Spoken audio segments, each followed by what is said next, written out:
CSSന്റെ first video ഇവിടെ start ചെയ്യാണ്. നമ്മൾ ഈ വീഡിയോയിൽ ഒരു CSSന്റെ ബിഗിനിങ് മുതൽ അഡ്വാൻസ് ലെവൽ വരെ കവർ ചെയ്യുന്നതായിരിക്കും. പിന്നെ എൻഡ് ഓഫ് ദി വീഡിയോ നമ്മളൊരു വെബ്സൈറ്റ് ചെയ്യുന്നുണ്ട്. അപ്പോൾ എല്ലാ വീഡിയോയും കറക്റ്റായിട്ട് വാച്ച് ചെയ്യുക, എന്നാലേ നമുക്ക് ആ വെബ്സൈറ്റ് ചെയ്തെടുക്കാൻ പറ്റുള്ളൂ. സോ നമുക്ക് സ്റ്റാർട്ട് ചെയ്യാം. സോ നമുക്കൊരു ഫോൾഡർ ക്രിയേറ്റ് ചെയ്യാം CSSന്റെ. സോ ഡോക്യുമെൻറ്റ്സിൽ CSS എന്ന് കൊടുക്കാം.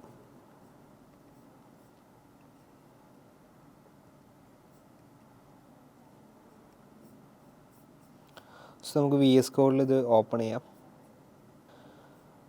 Open A folder, then CSS. So നമുക്കറിയാം HTML എന്ന് പറഞ്ഞാൽ നമ്മുടെ വെബ്സൈറ്റിൻ്റെ സ്ട്രക്ചറൊക്കെ നമ്മൾ HTML ആണ് ബിൽഡ് ചെയ്യുന്നത്. സ്ട്രക്ചർ എന്ന് വെച്ചാൽ സ്റ്റൈലൊന്നും ഇല്ലാതെ ജസ്റ്റ് ഡിവ് ടാബിൾസ് ഒക്കെ ആയിട്ട് നമ്മൾ ക്രിയേറ്റ് ചെയ്തിട്ടുണ്ട് ലാസ്റ്റ് വീഡിയോയിലൊക്കെ. സോ CSS എന്ന് പറയുമ്പോൾ അതിന് സ്റ്റൈൽ കൊടുക്കാൻ വേണ്ടിയിട്ടാണ്. അതായത് ഇപ്പോൾ ഒരു ഡിവ് ഉണ്ടെങ്കിൽ ഡിവിന് ബാക്ക്ഗ്രൗണ്ട് ഇമേജ് അല്ല ബാക്ക്ഗ്രൗണ്ട് കളർ കൊടുക്കണം. അപ്പോൾ നമ്മൾ CSS ആണ് യൂസ് ചെയ്യുക. സോ നമുക്കൊരു റിയൽ ലൈഫ് എക്സാമ്പിൾ പറയുകയാണെങ്കിൽ, ഇപ്പോൾ ഒരു വീട് ഉണ്ടാക്കുകയാണെങ്കിൽ അതിന് ഫസ്റ്റ് ഒരു ബ്ലൂ പ്രിൻറ്റ് ക്രിയേറ്റ് ചെയ്യണം. സോ ബ്ലൂ പ്രിൻറ്റ് ക്രിയേറ്റ് ചെയ്യുമ്പോൾ ചെയ്യുക എന്ന് പറഞ്ഞാൽ പ്ലാനിങ് ആണ്. പിന്നെ അതിൻ്റെ കൺസ്ട്രക്ഷൻ സ്റ്റാർട്ട് ചെയ്യും. കൺസ്ട്രക്ഷൻ എന്ന് പറയുമ്പോൾ ഒരു സ്ട്രക്ചർ ബിൽഡ് ചെയ്യാണ്, അതായത് ഒരു സ്ട്രക്ചർ ബിൽഡ് ചെയ്തെടുക്കുകയാണ്. സോ അതൊക്കെ നമ്മൾ HTML പാർട്ടാണ്. പിന്നെ വീട് ബിൽഡ് ചെയ്ത് കഴിഞ്ഞിട്ട് അതിൻ്റെ ഇൻറ്റീരിയർ ഡിസൈനും കാര്യങ്ങളൊക്കെ ചെയ്യുക, അതായത് പെയിൻ്റ് അടിക്കുക, അങ്ങനത്തെ കുറച്ച് കാര്യങ്ങളൊക്കെ ചെയ്യുമ്പോൾ അതാണ് CSS. അതായത് ഒന്നും കൂടെ ബ്യൂട്ടിഫുൾ ആക്കുക, അതായത് നമ്മൾ വീടും അതുപോലെ വെബ്സൈറ്റ് ഒന്നും കൂടെ കളർഫുൾ ആക്കുക, അതിനാണ് നമ്മൾ CSS യൂസ് ചെയ്യുക. സോ ജാവാസ്ക്രിപ്റ്റ് നമുക്കറിയാം. ജാവാസ്ക്രിപ്റ്റ് ഇതിനുള്ള ഫങ്ഷനാലിറ്റീസ്, ഇപ്പോൾ ടാപ്പ് തുറന്നാൽ വെള്ളം വരണം, അല്ലെങ്കിൽ സ്വിച്ച് ഇട്ടാൽ ബൾബ് കത്തണം, അങ്ങനെയുള്ള ഫങ്ഷനാലിറ്റീസൊക്കെ നമ്മൾ ജാവാസ്ക്രിപ്റ്റിലാണ് കൊടുക്കുക. അപ്പോൾ ഇതൊരു എക്സാമ്പിൾ പറഞ്ഞാണ്. ഇതേപോലെ നമ്മൾ വെബ്സൈറ്റിൽ ഒരു സ്ട്രക്ചർ നമ്മൾ HTML ബിൽഡ് ചെയ്യും, അതിനുള്ള സ്റ്റൈലും കളറും കാര്യങ്ങളൊക്കെ CSSൽ കൊടുക്കും. പിന്നെ ഇതിലെന്തെങ്കിലും ഫങ്ഷനാലിറ്റീസ്, അതായത് ബട്ടൺ ക്ലിക്ക് ചെയ്യുമ്പോൾ എന്തെങ്കിലും വർക്ക് ചെയ്യണം, അതൊക്കെ നമ്മൾ ജാവാസ്ക്രിപ്റ്റിലും കൊടുക്കും. സോ CSSൽ നമുക്ക് 3 ടൈപ്പ് HTML നമുക്ക് ഇമ്പോർട്ട് ചെയ്യാൻ പറ്റും. CSS one is inline, then internal, then external. So നമുക്ക് ഒന്ന് ചെയ്ത് നോക്കാം. index.html എന്ന് കൊടുക്കാം.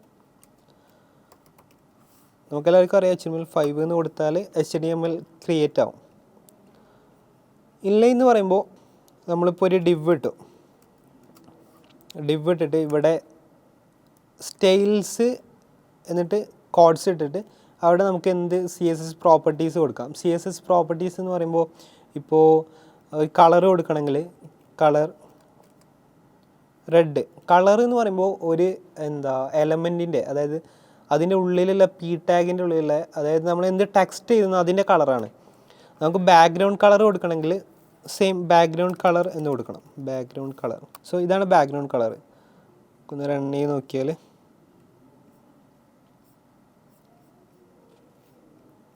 സോ ഡിവിന് ഹൈറ്റും വിഡ്ത്തും കൊടുക്കണം. സോ ഞാനൊരു ഹൈറ്റ് ഒരു 50 px കൊടുത്തു, വിഡ്ത്ത് ഒരു 50 px വിഡ്ത്തും കൊടുത്തു. സോ ഇങ്ങനെയാണ് ഒരു ഡിവിന് കളർ കൊടുക്കുന്നത്. സോ ഇത് ഇൻലൈൻ സ്റ്റൈലിംഗ് ആണ്. നമുക്ക് ഇനി ഇൻറ്റേർണൽ സ്റ്റൈലിംഗ് നോക്കാം. ഇവിടെ നമുക്ക് സ്റ്റൈൽസ് എന്നിട്ടിട്ട് ഇതിനുള്ളിൽ സ്റ്റൈൽ കൊടുക്കാൻ പറ്റും. ഇപ്പോൾ ഒരു P ടാഗ് കൊടുത്തു, ഞാൻ ഒരു P ടാഗിൻ്റെ ഉള്ളിൽ ഹലോ എന്നെഴുതി. ഇപ്പോൾ കളർ എന്ന് പറയുന്നത് വൈറ്റ് അല്ലെങ്കിൽ ബ്ലാക്ക് ആവും, ബ്ലാക്ക് കളറാണ്. സോ നമുക്കിത് വൈറ്റ് ആക്കണം. അപ്പോൾ നമുക്കിവിടെ P എന്ന് എഴുതിയിട്ട് എന്താണ് കളറ്, അതായത് കളർ റെഡ് ആക്കാം. റെഡ് ഓൾറെഡി റെഡ് ആണല്ലോ, അപ്പോൾ ഇത് കാണൂല, നമുക്കത് ഒരു വൈറ്റ് ആക്കാം. ഇതാണ് ഇൻറ്റേർണൽ സ്റ്റൈലിങ്. ഇനി മൂന്നാമതൊരു മെത്തേഡ് എന്ന് പറയുന്നത് പുറത്ത് നമുക്ക് സ്റ്റൈൽ ചെയ്താൽ പറ്റും. സോ index.css എന്ന് കൊടുക്കാം. എന്നിട്ട് P ടാഗിൽ നമ്മൾ P ടാഗ് ഓൾറെഡി എഴുതിയിട്ടുണ്ട്, നമുക്ക് വേറെ ഒന്നും കൂടെ കൊടുക്കാം. ഒരു ബട്ടൺ കൊടുക്കാം. ബട്ടന് ഞാനിവിടെ ബട്ടൺ വിളിച്ചിട്ട്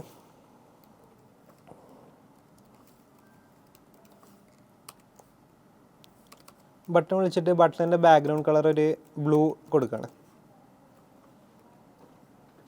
എന്നിട്ട് ഈ CSS ഞാൻ ഇവിടെ വിളിക്കണം. സോ CSS എക്സ്റ്റേണൽ CSS വിളിക്കുന്നത് ലിങ്ക് യൂസ് ചെയ്തിട്ടാണ്. ലിങ്ക് യൂസ് ചെയ്തിട്ട് href ഈ സെയിം ഡയറക്ടറി എന്ന് പറയുമ്പോൾ തൊട്ട് മുന്നല്ല, അതായത് സെയിം ഫയലിലാണ്. സോ index.cs കൊടുത്താൽ ബട്ടൺ വന്നിട്ടുണ്ട്. ബട്ടൺ വളരെ ചെറുതാണ്, അപ്പോൾ നമുക്കതൊന്ന് വലുതാക്കാം, വിഡ്ത്ത് കൂട്ടാം. 50px കൊടുക്കാം, ഹൈറ്റ് ഒരു 50 കൊടുക്കാം. സോ ബട്ടൺ വന്നിട്ടുണ്ട്, ക്ലിക്ക് ചെയ്യാൻ പറ്റും. ഇത് കാണാത്തത് നമ്മളിവിടെ ബട്ടൺ ഒരു ക്ലിക്ക് എന്തെങ്കിലും കൊടുത്താൽ മതി.